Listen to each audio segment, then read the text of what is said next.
Deuteronomy 12. These are the rules and regulations you must diligently observe as long as you live in this country that God, the God of your fathers, has given you to possess. Ruthlessly diminish all the scarce shrines where the nations that you're driving out worship their gods wherever you find them, on hills and mountains or groves of green trees. Tear apart their altars, smash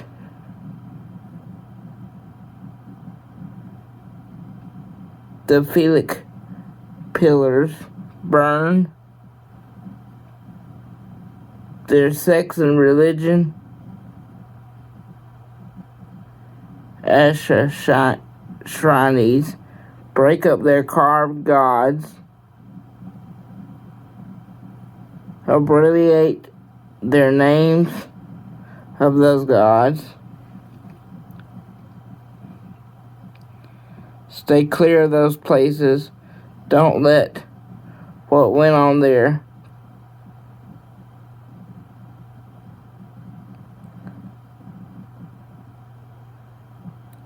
contribute their worship of God, your God.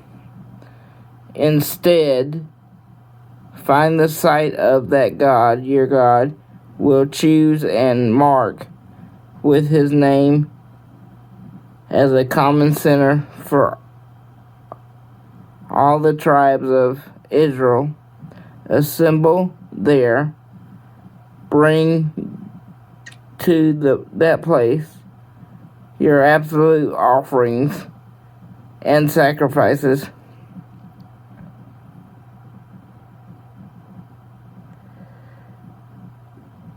Your tithes and tribute offerings, your vow-offerings, your freewill-offerings, and the firstborn of your herds and flocks. Feast there in the presence of God your God. Celebrate everything that you and your families have accomplished under the blessing of God your God. Don't continue doing these things the way we're doing them at present.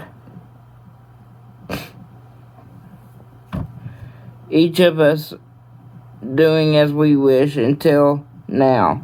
You haven't arrived at the goal, the resting place, the inheritance that God, your God, is giving you.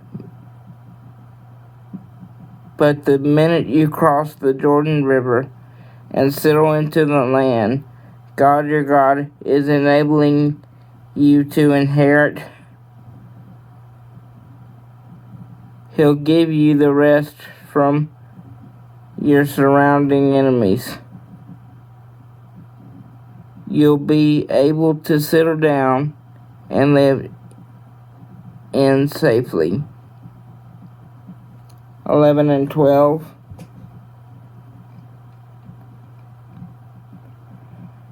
From then on, at the place that God, your God, chooses to mark his name as the place where you can meet him, bring everything that I command you, your absolution offering and your sacrifices,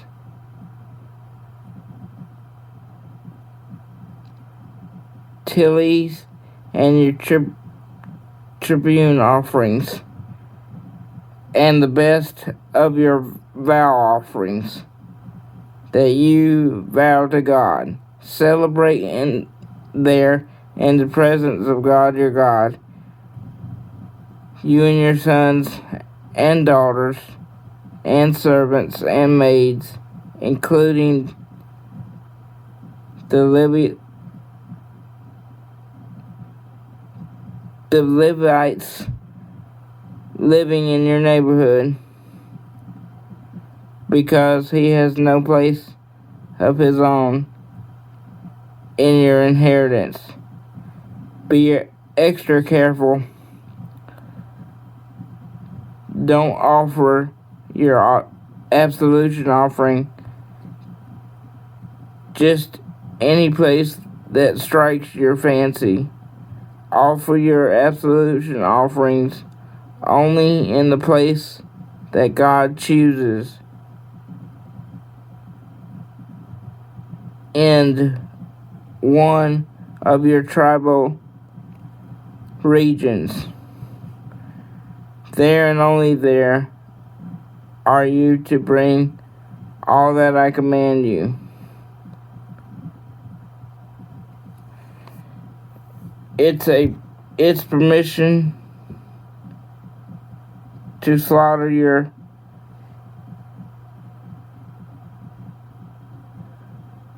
non-sacrificial animals like gazelles and deer in your towns, and eat all you want from them.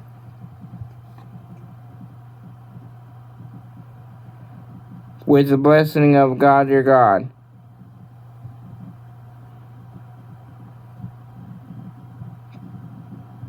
Both the ritually clean and unclean may eat. 16 through 18.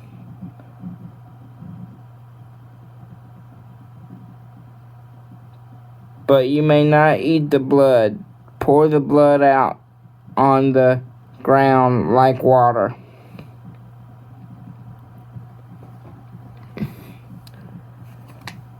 Nor may you eat there the tithe of your grain, new wine, or olive oil, nor the firstborn of your herds and flocks, nor your vow offering that you vow, nor your freewill offering and your tribute offering. All these you must eat in the presence of God your God, in the place God your God chooses. Your son and daughter, your servant and maid, and the Levite who lives in your neighborhood. You are to celebrate in the presence of God, your God. All the things you've been able to accomplish. And make sure that for as long as you live on your land, you will never neglect the Levite.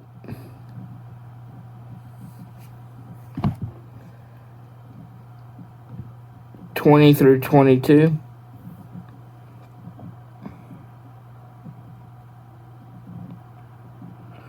When God your God expands your territory as he promised he would do, and you say, I am hungry for meat, because you happen to be craving meat at the time, go ahead and eat as much meat as you want. For if you're too far away from the place of God your God has marked with his name, it's all right to slaughter animals from your herds and flocks that God has given you, as I commanded you.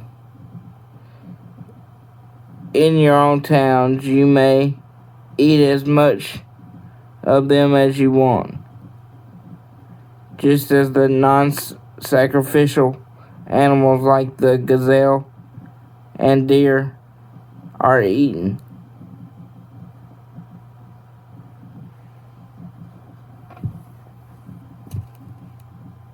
You may eat them the ritually unclean and clean may eat them at the same table. Only this, absolutely no blood. Don't eat the blood. Blood is life. Don't eat the life with the meat. Don't eat it. Pour it out on the ground like water. Don't eat it. Then you'll have a good life, and you and your children after you. By all means, do the right thing in God's eyes.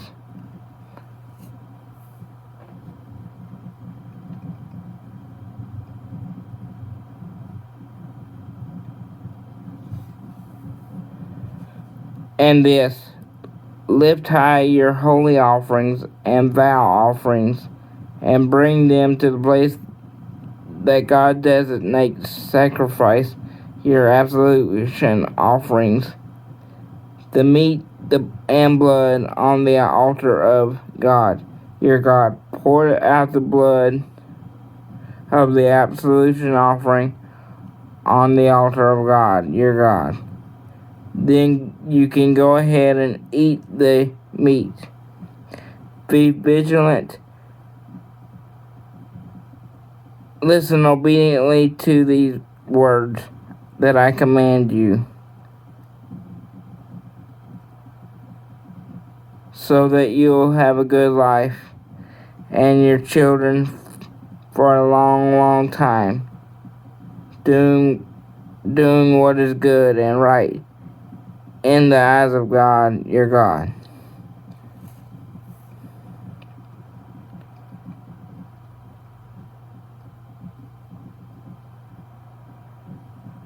(29 through 31).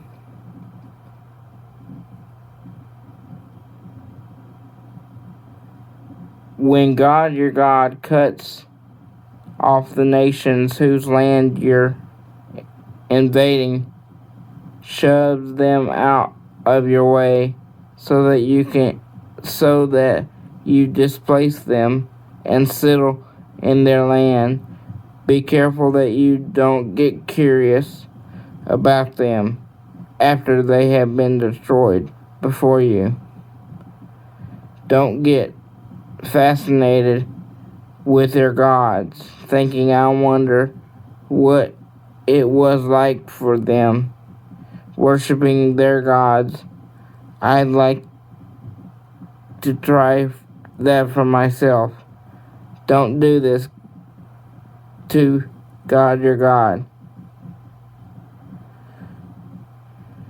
They commit every imaginable abomination with their gods. Gods hate it with all a passion. Why they even set their children on fire as offerings to their gods. Diligently do everything I commanded you, the way I commanded you. Don't add to it. Don't subtract from it. Thank you for listening to this chapter, and God bless.